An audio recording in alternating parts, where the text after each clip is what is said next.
Okay, a little bit different what's on my workbench today.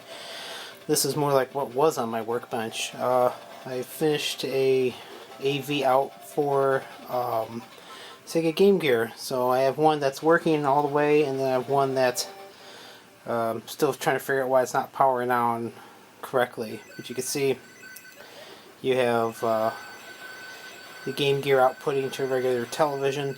That big black block around it, so slightly unavoidable, unfortunately.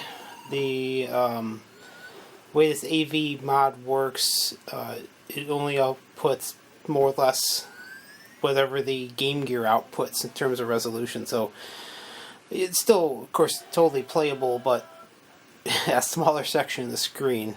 That's why I think personally I think the McWill mod is probably a little bit better. It's a lot more expensive because you're replacing the entire screen,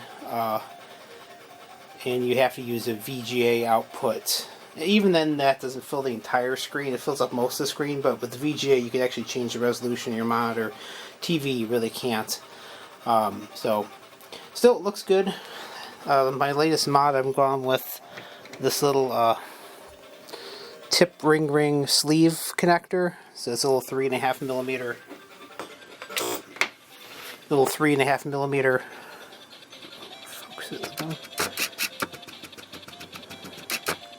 3.5 millimeter connection on the bottom, so it's quite flush. You don't see it barely comes out maybe 1/8 of an inch now, so that's an improvement over previous ones I've done.